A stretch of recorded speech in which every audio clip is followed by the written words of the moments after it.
హల్లెలూయా. దేవుని నామమునకు స్తుతులు కలుగును గాక. గతించిన వారం అంతా కూడా దేవుడు తన కృపలో మనలందరినీ కూడా కాచి కాపాడి సజీవుల లెక్కలో ఉంచినందుకు దేవుని నామమునకు మహిమ కలుగును గాక. ఆమేన్. హల్లెలూయా. మనందరికీ తెలిసినట్లు సమస్తము ఆయన మూలముగా కలిగేను, ఆయన ద్వారా కలిగేను, ఆయన కొరకు కలిగేను. ఆమేన్. హల్లెలూయా. యేసయ్య కొరకు సమస్తము కలుగజేయబడ్డది. నువ్వు నేను కూడా ఆయన కొరకు సృష్టించబడిన దేవుని పరిశుద్ధమైన బిడ్డలము. రక్షణ పొందిన మనము మరి శ్రేష్ఠులమై ఉంటున్నాము. ఆ హృదయంలో దేవుడు ఉంచిన వర్తమానము ఎస్తేరు గ్రంథము 1వ అధ్యాయము 5వ వచనము. ఆ దినము గడిచిన తరువాత రాజు షూషాను కోటలో ఉన్న అల్పులకేమి గనులకేమి జిల్లందన్ రాజుకోటలోని తోట అవర్ణములో 7 దినములు విందు చేయించెను. అక్కడ ధవల ధూప వర్ణము గల అవిసనారతో చేయబడిన త్రాళ్లతో చలువరాతి స్తంభముల మీద ఉంచబడిన వెండి కంబములకు తగిలించిన తెలుపును ఉదారంగును కలిపిన తెరలు వేలాడుచుండెను. మరియు ఎరుపు, తెలుపు, పసుపు, నలుపు ఆయన చలువరాళ్ళు పరిచిన నేల మీద వెండి బంగారమైన జలతారు గల పరులు పరుచుండెను. 9వ వచనం చదువుతాం. రాణి అయిన వస్తీ కూడా రాజైన అశ్వరేషు కోటలో స్త్రీలకు ఒక విందు చేయించెను. 7వ దినమందు రాజు ద్రాక్షరసము తాగి సంతోషముగా ఉన్నప్పుడు కూడి వచ్చిన జనమునకు అధిపతులకును రాణి అయిన వస్తు యొక్క సౌందర్యమును కనపరచవలనని రాజకిరీటము ధరించుకునిన ఆమెను తన సన్నిధికి పిలుచుకొని వచ్చినట్లుగా రాజైన అశ్వరేషు ఎదుట ఉపచారము చేయు మొహిమాను బిచ్ యహోరోన బిబిగా అబుగా తేరు కరుసను 7 నసంపకులను ఆజ్ఞాపించెను. ఆమె సౌందర్యవతి రాణి అయిన వస్తీ నసంపకుల చేత ఇయ్యబడిన రాజాజ్ఞ ప్రకారము వచ్చుటకు ఒప్పుకోకపోగా రాజు మిగుల కోపగించెను. అతని కోపము రగులుకొనెను. విధిని రాజధర్మమును ఎరిగిన వారందరి చేత చాలు. అయితే ఇక్కడ ఒక స్టోరీ జరిగింది, ఒక కథ. అదేంటంటే క్రీస్తు పూర్వము 483 సంవత్సరాలు 464 సంవత్సరం మధ్యలో జరిగిన స్టోరీ ఇది. ఈ రాజు అహష్వరోషు రాజు, అతని ఇథియోపియా రాజు అయిన ఒక అన్య దేశస్థుడైన రాజు. ఈ రాజు కాలములో యూదులందరూ కూడా ఇశ్రాయేలు దేశంలో ఉండకుండా దేవుని శాపమును బట్టి ఆయా దేశములకు చెదరగొట్టబడి కొంతమంది, అంటే చాలా ఎక్కువ మెజారిటీ ఆఫ్ యూదా పీపుల్ ఈ రాజ్యంలోనే నివసించడం జరుగుతుంది. ఏది? అహష్వరోషు రాజ్యంలో. అయితే అక్కడ ఒక విందు జరుగుతుంది ఈ రాజు కాలంలో. ఈ రాయబడ్డ గ్రంథం, ఈయన పారసీకపు రాజు. ఈ రాయబడ్డ గ్రంథం ఏ టైంలో రాయబడ్డదంటే ఎజ్రా, నెహెమ్యా వీళ్ళందరి ప్రవక్తల సమయంలో జరిగిన సంఘటన ఇది. చాలా ప్రత్యేకంగా ఎస్తేరు గ్రంథము ఇక్కడ మధ్యలో రాయబడి ఉంది. ఈ గ్రంథంలో ఏమని ఉందంటే యూదులు అనేకులు అక్కడ నివసిస్తూ ఉంటారు. ఆ సమయంలో అహష్వరోషు రాజు ఒక పార్టీ చేసుకుంటాడు. ఆ పార్టీకి తన భార్య అయిన వస్తీ చాలా సౌందర్యవతి, ఆమెను చూపించాలా అందరి ఉపరాజులకు, అక్కడ ఉన్న సంస్థానాధిపతులకు తన భార్యను చూపించాలనుకుంటాడు. అదొక బ్యాడ్ మూమెంట్ అది. ఆ సమయంలో రాణి ఏం చేస్తుందంటే నేను రాను అని చెప్తుంది. నేను రాను, నేను కూడా చాలా బిజీగా ఉన్నా, నువ్వు పిలిచినావు సరే కానీ నేను రాను అని రాజు పిలుపును రిజెక్ట్ చేస్తుంది. వెంటనే రాజు ఏమని ప్రకటిస్తాడంటే ఈమె రాణిగా ఉండడానికి వీల్లేదు, నేను ఇంకొక ఆమెను ఏర్పాటు చేసుకుంటా అంటాడు. ఆ సమయంలో మొర్దుకై అనే ఒక వ్యక్తి, యూదుడు, అదే ప్రాంతంలో నివసిస్తూ ఉంటాడు. సమయం కొరకు ఎదురు చూస్తూ ఉంటాడు. యూదుల యొక్క విడుదల జరగాలి, ఏ విధంగా జరగాలి అని చూస్తూ ఉంటాడు. అప్పుడు మొర్దుకై ఏం చేస్తాడంటే తన పినతండ్రి కూతురు ఆయన ఎస్తేర్, హదస్సా అనే పేరు ఆమెను ఈ యొక్క ఆ రాజు ఎన్నుకునే స్త్రీలకు ఇంట్రడ్యూస్ చేస్తాడు. ఆమె కోటలోనికి తీసుకుని పోబడుతుంది. ఆమె ఎవరో ఎవరికి తెలియదు. చక్కగా ఆ యొక్క రాజ సంస్థానంలో మంచిగా అన్ని సౌందర్య క్రీమ్స్, ఆ యొక్క ఫుడ్, మంచి ఫుడ్ అంతా ఇవ్వబడి, సమయం వచ్చినప్పుడు అనేక మంది కన్యక స్త్రీలు ఉంటారు.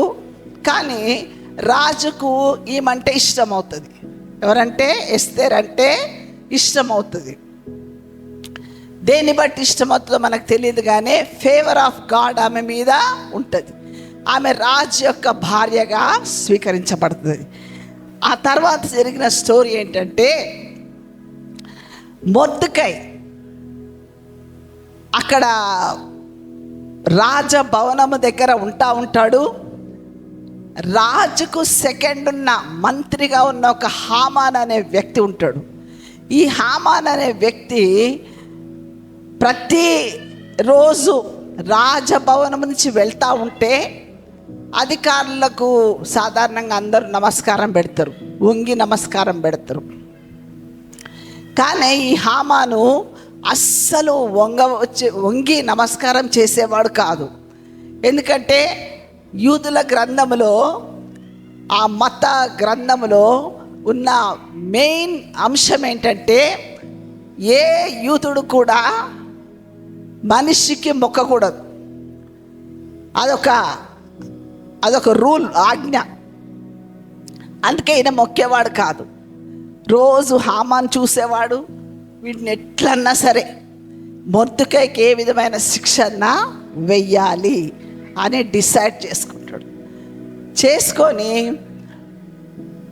ఈ యొక్క హామాను ఎవరి వంశస్థుడంటే ఒక అమాలేకీయుడు.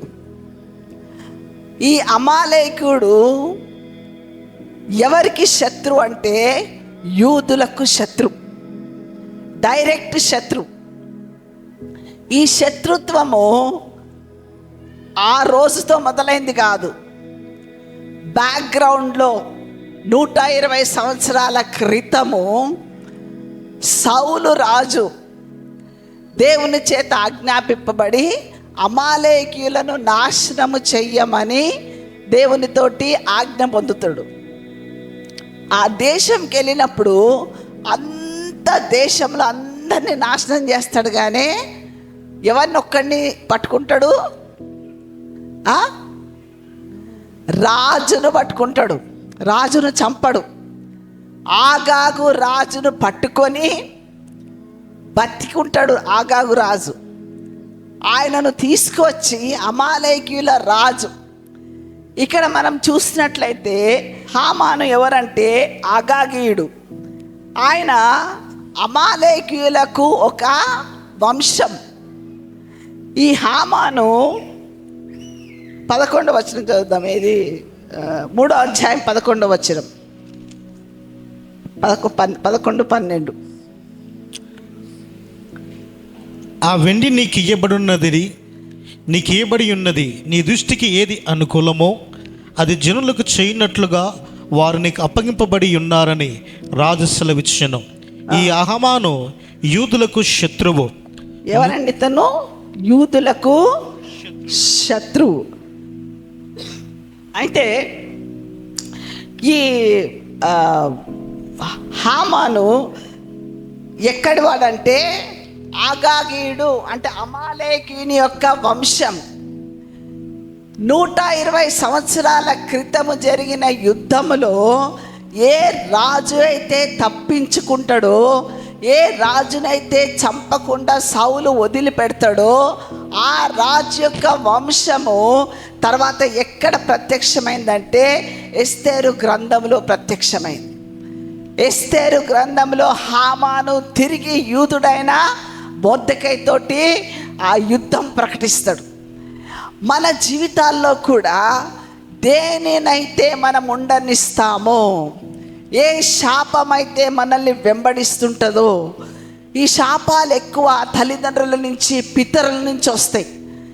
ఈ పితరుల నుంచి వచ్చే ప్రతి శాపము ఒకరి తర్వాత ఒకరికి ఒక వంశం తర్వాత ఇంకో వంశానికి, ఒక జనరేషన్స్ తర్వాత ఇంకొక జనరేషన్స్కి పాస్ అవుతాయి. ఈ రాజ్యంలో ఉన్న ఈ శాపము మనుషులందరినీ ఏదో రకంగా బాధ పెడుతున్న ఈ పాపము, అవిధేయత, ఇది పోవాలి అంటే ఇక్కడ ఏం జరిగిందంటే, ఒక హామాను అనే అమాలేకీయుడు పితరుల నుంచి వెంబడిస్తున్న పాపము. కొంతమంది చాలా రకాలు, కొంతమంది మెంటల్ పిల్లలు ఉంటారు, కొంతమంది రోగం ఒకటి కంటిన్యూస్గా వస్తుంది, అన్ని రకాలు. ఏది అని మనం చెప్పలేము ఈ చీకటి రాజ్యంలో. ఆ శాపము పోవాలి అంటే ఉదయకాలంలో నేను కొన్ని మంచి టిప్స్ చెప్తాను. దేవుని నామమున అవి మీరు గ్రహించుదురుగాక. ఎస్తేరు 3:11 చూద్దామా. ఆ వెండి నీకు ఇయ్యబడి ఉన్నది, నీ దృష్టికి ఏది అనుకూలమో అది ఆ జనులకు చేయనట్లుగా వారు నీకు అప్పగింపబడి ఉన్నారని రాజు సెలవిచ్చెను. ఈ అహమాను యూదులకు శత్రువు. మొదటి నెల 13వ దినమందు రాజు యొక్క వ్రాతగ్రాను పిలువనంపిరి. అహమాను ఆజ్ఞాపించిన ప్రకారము అంతయు ఆయా సంస్థల మీద నుంచబడిన రాజు యొక్క అధికారులకును ఆయా సంస్థానములోని జనుల మీద ఉంచబడిన అధిపతులకును అధికారులకును వారి లిపిని బట్టి ఆయా భాషను బట్టి రాజైన అశ్వరేషు యొక్క పేరుట ఆ రాత్రగంట చేత తాకీదులు రాయింపబడి రాజు ఉంగరము చేత ముద్రింపబడెను. ఆధారు అను 12వ నెల 13వ దినమందు యవనులనేమి, వృద్ధులనేమి, శిశువులనేమి, స్త్రీలనేమి యూదులందరినీ ఒకే దినమందు బొత్తిగా నిర్మూలము చేసి వారిని సొమ్ము కొల్లపుచ్చుకొనిమని తాకీదులు అంచెవారితే. ఏమని తాకీదు రాయబడ్డదంటే, స్త్రీలను, యూదులను, పురుషులను, వృద్ధులను, తర్వాత ప్రతి ఒక్కరిని, యూదులు అనే ప్రతి ఒక్కరిని, చిన్న పిల్లలను, ప్రతి ఒక్కరి కూడా ఒక్క రోజులోనే, అది 12వ నెల 13వ దినము, ఆ డేట్ కూడా ఫిక్స్ చేసేసారు. ఆ డేట్ రోజు ప్రతి ఒక్కరు కూడా పక్కన యూదుడు ఉంటే వాడిని చంపేయవచ్చు. అటువంటి రాజు యొక్క ముద్ర ఉంగరము ఒక శాసనము. సో శాసనం అంటే ఎంత సీరియస్గా ఉంటుందంటే, ఆ రోజు వరకు ముద్ర, రాజ ఉంగరం ముద్ర ఆ యొక్క స్టేట్మెంట్ మీద పడినప్పుడు వాళ్ళు ఏం చేస్తారంటే దాన్ని అమలు చేస్తారు. అటువంటి స్థితిలో శాసనం బయలుదేరిపోయింది. అటువంటి స్థితిలో మొర్దెకై ఏం చేస్తాడంటే ఈ శాసనాన్ని ఆపు చేయించాలి. ఎలా ఆపు చేయించాలి, ఎలా జరుగుతుంది, ఎవరు దానికి సోర్స్ అంటే ఒకే ఒక సోర్స్ ఉన్నది, ఆమె ఎస్తేరు మాత్రమే. ఎస్తేరు రాణిగా కూర్చొని ఉంటుంది. 4వ అధ్యాయము 15వ వచనములో ఏమని రాయబడింది ఒకసారి చదువుదాం మనము.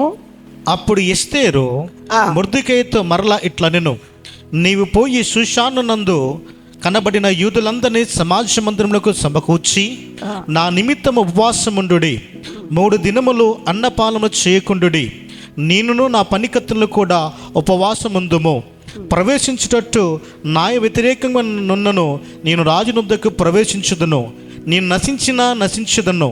అటువలన మొర్దెకై బయలుదేరి ఎస్తేరు తనకు ఆజ్ఞాపించిన అంతటి ప్రకారము జరిగించుచుండెను. ఆమేన్, హల్లెలూయా. ఏమని చెప్తున్నది? మొర్దెకై ఆమె దగ్గరికి వెళ్తాడు. చూడు, నువ్వు ఒక్కదానివే ఇప్పుడు సోర్స్. దేనికి? ఈ రాజ శాసనమును మార్చగల శక్తి నీకు ఒక్కదానికే ఉంది. ఆమేన్, హల్లెలూయా. నేను ఆత్మ మీతో చెప్తున్న సంగతి మీరు గ్రహించుదురుగాక. రాజు యొక్క శాసనాన్ని మార్చే శక్తి నీకు నాకు మాత్రమే ఉన్నది. ఆమేన్, హల్లెలూయా.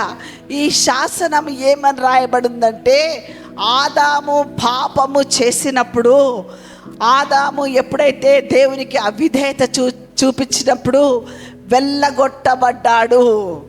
ఎక్కడి నుంచి వెళ్ళగొట్టబడ్డాడు?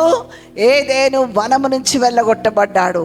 వెళ్ళగొట్టబడిన వ్యక్తి తిరిగి రావాలి అంటే ఒకే ఒక వ్యక్తికి అది సాధ్యము.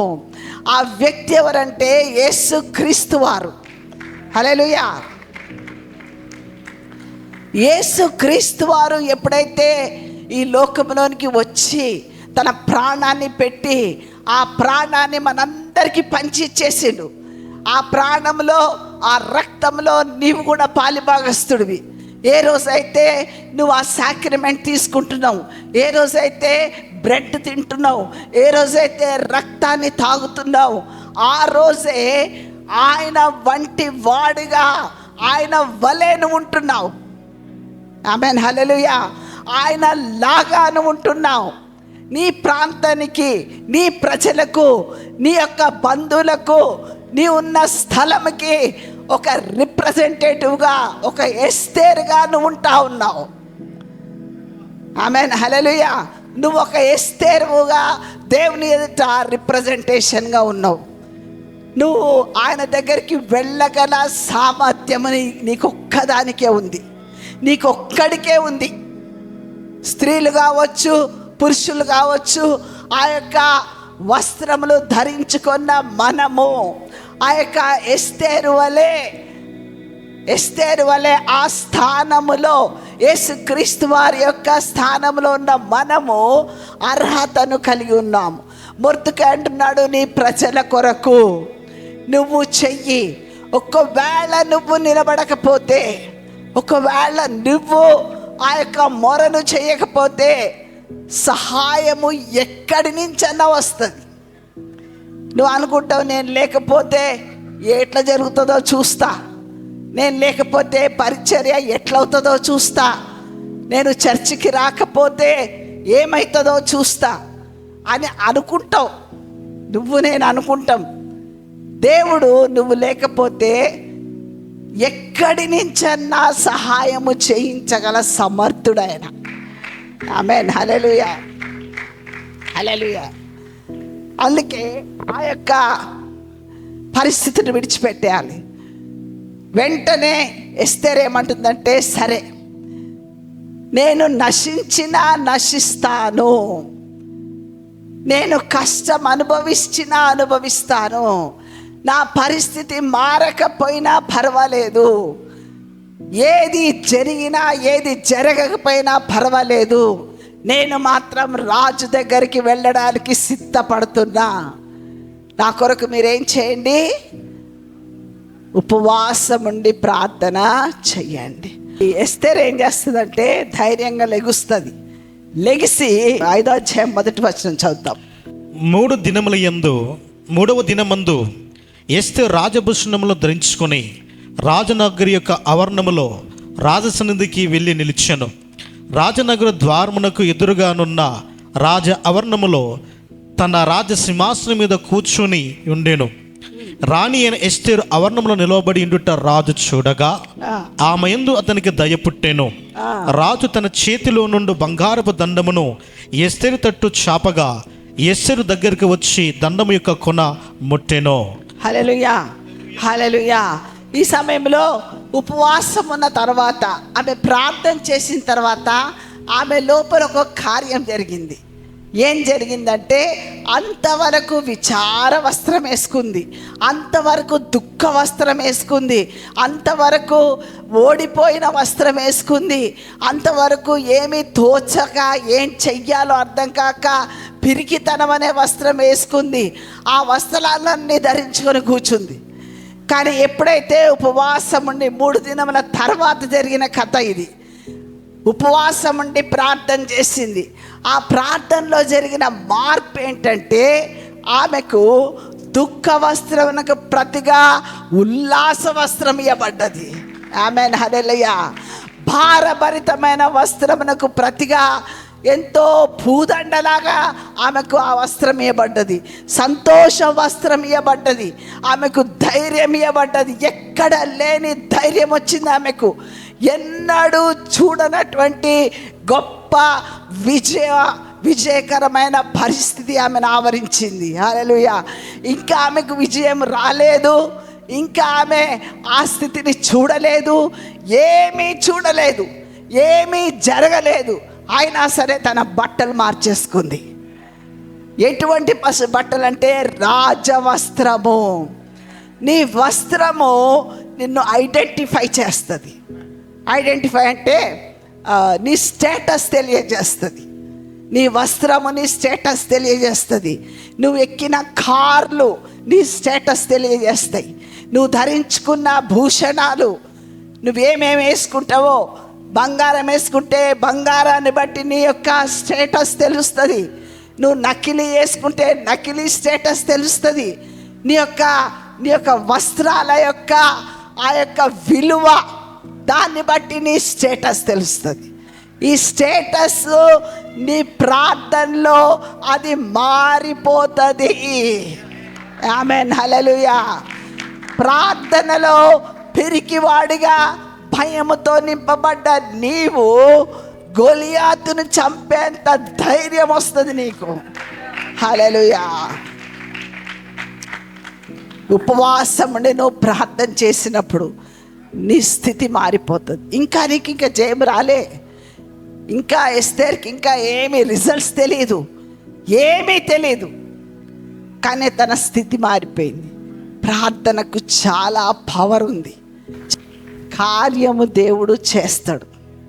నువ్వేం చేయాలి? అలౌ చేయాలి. నీ బాడీని అలౌ చేయాలి, నీ స్పిరిట్ని అలౌ చేయాలి, నీ యొక్క అన్ని విషయాల్ని నువ్వు అలౌ చేయాలి. ప్రిపేర్ అవ్వాలి. ధైర్యం ఇచ్చేది ఎవరంటే దేవుడే. ఎస్తేర్కి కూడా ఏమీ ఇంకా ఆమెకు హోప్ కూడా లేదు. అయితే అవ్వని ఏమైతే అవ్వని రాజవస్త్రం వేసేసుకుంది. వేసుకొని ఏం చేసింది? వచ్చి అక్కడ నిలబడ్డది రాజు దగ్గర. రాజు ఏం చేసిండు? ఆమె మీద కనికరమును చూపించిండు. హల్లెలూయా. నీ మీద నా మీద కూడా ప్రతి ఒక్కరి మీద దేవుడు ఒక మాట చెప్తా ఉన్నాడు. నమ్ముట నీ వలనైతే ఏంటి తెలుసా? అది కరుణా కటాక్షములను నీకు కిరీటముగా, నీకు కనబడతలేదు కానీ నీకు కిరీటముగా ఉన్నది. దేవుడు నీ మీద ఒక కిరీటం పెట్టిండు. ఆ కిరీటం పేరేంటంటే కరుణా కటాక్షం. నువ్వు ఏం చేసినా సరే యేసు నామమున నీకు కరుణ ఉన్నది, యేసు నామమున నీ మీద నా కటాక్షం ఉన్నది అంటాడు దేవుడు. ఆమేన్, హల్లెలూయా. యాజ్ లాంగ్ యాజ్ ఆ కిరీటం నీ మీద ఉన్నన్ని రోజులు సైతాను నిన్ను ముట్టదు, ముట్టడానికి ధైర్యము చెయ్యదు. హల్లెలూయా. తర్వాత ఏమైందంటే ఎస్తేరు గ్రంథము 8వ అధ్యాయము 8వ వచనం. అయితే రాజు పేరిట రాయబడి రాజు ఉంగరముతో ముద్రింపబడిన తాకీదును ఏ మానవుడును మార్చజాలడు. కాగా మీకిష్టమైనట్లు మీరు రాజైన నా పేరిట యూదుల పక్షమున తాకీదు రాయించి రాజవంగంతో దాన్ని ముద్రించుడి. ఆమేన్, హల్లెలూయా. అంతకుముందు 7వ అధ్యాయము 9వ వచనం చదువుదాం. రాజు ముందర నడుచుచు షండులలో హర్బోనా అను ఒకడు ఎలినవాడా చిత్తగించుము. రాజు మేలు కొరకు మాట్లాడిన మొర్దెకైని ఉరితీటకు అహమాను చేయించిన 70 మూరల ఎత్తుగల ఉరికొయ్య అహమానింటి యొద్ద నాటబడి ఉన్నదనగా రాజు దాని మీద వానిని ఉరితీయుడని ఆజ్ఞ ఇచ్చెను. ఆమేన్, హల్లెలూయా. అయితే ఈ హామాను ఏం చేసిందంటే మొర్దెకైని ఉరి తీయడానికి వాళ్ళ ఇంటి ముందు ఒక పెద్ద కొయ్య కట్టిస్తాడు. ఉరి తీసే కొయ్య, ఉరికంబం. ఆ కంబం మీద ఈ రాజు ఏం చేస్తాడంటే ఒక శాసనమును తిరిగి రాసినప్పుడు ఆ ఉరికంబం మీదనే ఏ ఉరికంబం అయితే మొర్దెకై కొరకు కట్టించబడుతుందో ఆ ఉరికంబం మీదనే హామానును ఉరితీయుడి అని ఆజ్ఞాపిస్తాడు. ఆమేన్, హల్లెలూయా. నీ మీద రాయబడ్డ ఏ శాపమన్నా కూడా, నీ యొక్క జీవితం మీద రాయబడ్డ ఏ చెడు శాసనం అన్నా కూడా, ఏ చెడుతనమన్నా కూడా, దానిని దేవుడు యేసుక్రీస్తునందు తిరగరాయించాడు. ఆమేన్, హల్లెలూయా.